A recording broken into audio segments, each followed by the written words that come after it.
สบายดีมื้อนี้พวกเราสิพาทุกคนไปที่แขวงสวรรณเขตซึ่งว่าการเดินทางในครั้งนี้เราใช้เวลาการเดินทางประมาณ8 ชั่วโมงตั้งแต่นครหลวงเวียงจันทร์จนถึงนครไกรสอนและจุดหมายที่เราจะได้มาที่แขวงสวรรณเขตในครั้งนี้เพื่อที่จะมาเข้าร่วมงานบาร์แคมป์สวรรณเขตปี 2019 งานที่จะร่วมเอาบรรดานักว่าวนักสร้างแห่งบันดาลใจ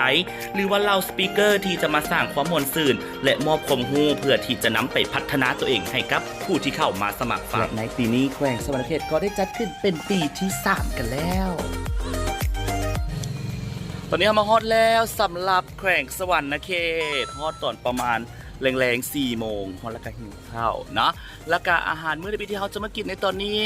เราจะมากินอาหารญี่ปุ่นฮานฟูตาโอะเนาะ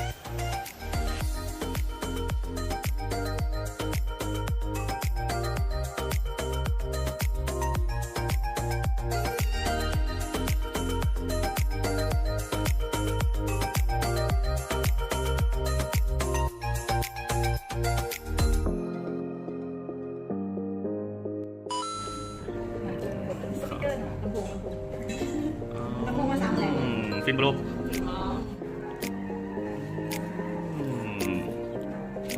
ติดเสียงแบบไหน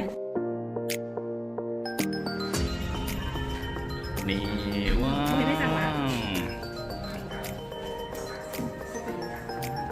หวานโคตรหวานเลยที่นั่น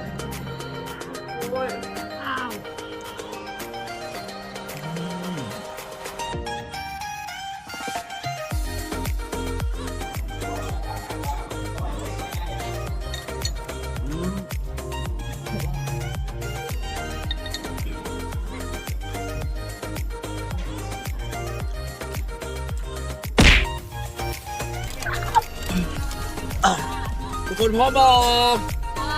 Let's go ไปเลยในงานบาร์แคมป์สวรรณเขตประจำปี 2019 ได้จัดขึ้นอยู่ที่โรงเรียนม.ปลายโพนสวรรค์พวกเฮามาเริ่มงานกันตั้งแต่เวลา 8 โมงเช้าและมีน้องๆจากหลายภาคส่วนเข้าร่วมอย่างจำนวนหลวงหลาย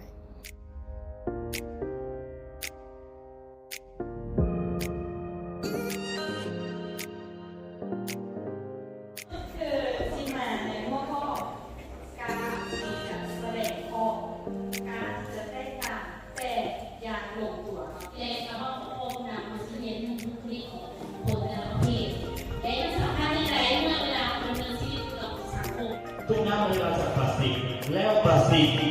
โดยสำเร็จของมันคือละลายนะ และสำหรับในงานบาร์แคมป์ของสวรรณเขตในปีนี้เนาะเพื่อนก็จะมีหลากหลายหัวข้อเลยที่ว่าน่าสนใจให้กับบรรดาผู้ที่อยากที่จะเข้ามาฟังเกี่ยวกับสปีกเกอร์เนาะที่ว่าเพื่อนจะได้มาโอ้ลมเกี่ยวกับหัวข้อต่างๆนะซึ่งว่าเป็นไผมักหัวข้อใดก็สามารถที่จะเข้าไปในแต่ละห้องได้เพราะเพื่อนจะมีห้องแบ่งไว้เนาะจะมีห้องเป็นห้องแบ่งไว้ให้กับแม่นไผที่ว่ามักหัวข้อใดก็สามารถที่จะเข้าไปฟังหัวข้อนั้นในแต่ละห้องได้นอกจากบ่ได้เสียเวลาว่าเขาจะได้ฟังหมดทุกหัวข้อบ่เฮาบ่สนใจหัวข้อนี้เฮาก็บ่ฟังก็สามารถเลือกเบิ่งได้เฉพาะหัวข้อที่ตัวเองสนใจนั่นเอง เราดูจากความหมายคำตั้งคำถามที่ตัวเราทุกคนเป็นคนมีความหมายในชีวิตตัวและถามว่ามีความหมายยังไงในชีวิตมันโอเคบอกเราอยู่ได้บอกหรือว่าได้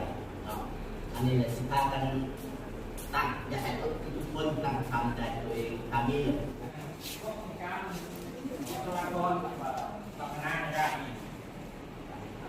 จะมีคนต้องการหลายโอเคโอเคกล้ามากกับน้องปกติแต่ถ้าทำมือได้เบิร์ดเงือกนะเจอในเรื่องบุรีแต่กล้ามาเราเจออันหนึ่งดีด้วย ก่อนเรียนหมดเป็นจริงๆเลือกพวกก้อนหมาเพราะว่าก้อนที่เขาจะเห็ดเนื่องจากยาเขาจะเห็ดเนื่องจากยาเขาต้องเพิ่มขาใส่ของกาและในของกานั้นมีหลายอย่างสำหรับโจเนี่ยตัวเองมันจะได้บอกว่า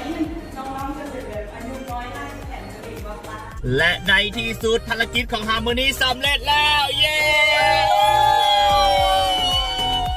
ไปซอกอย่างจินบัดนี้นะ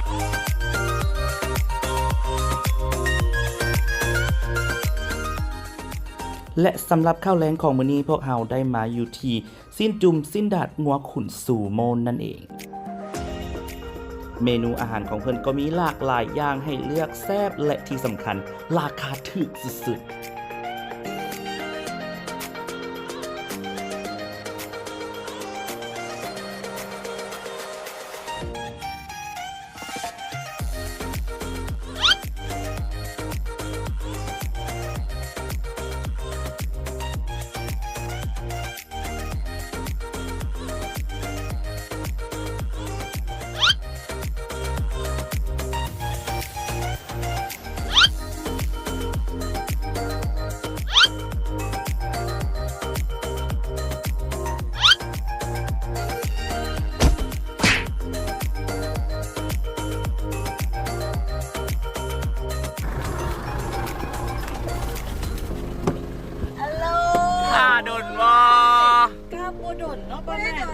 โมงไปเนาะ ตอนนี้เรากำลังมากินข้าวเช้า10 โมงว่าสวยไปทุกคนเลยฝนตกอยู่ตอนนี้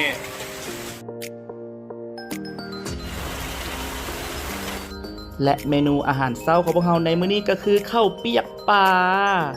ซื้อห้านอย่างจักอย่างเลยจือ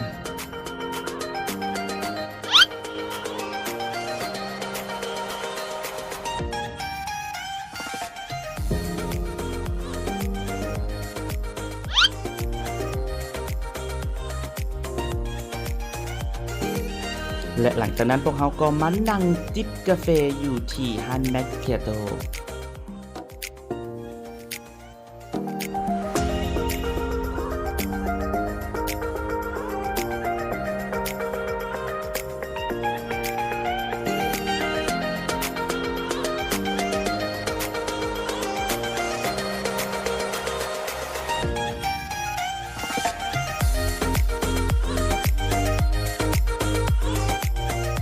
ดังจนฮอตสวยแล้วก็หิวข้าวไปซอกกินอย่างต่ออยู่ที่ฮานลองคาเฟ่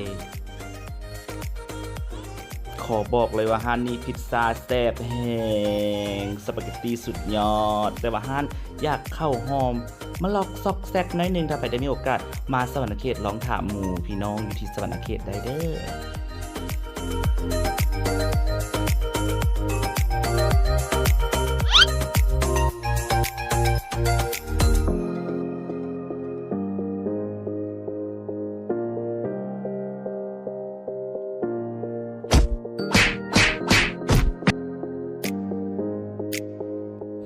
ขอบใจทีมงานบาร์แคมป์สวรรณเขตหลายๆที่ว่าได้เชิญพวกเรามางานในครั้งนี้และขอบใจหลายที่ให้การต้อนรับเป็นอย่างดีและวิดีโอหน้าพวกเราจะพาไปใส่นั่นอย่าลืมติดตามอยู่ที่มิตรภาษา Channel เด้อ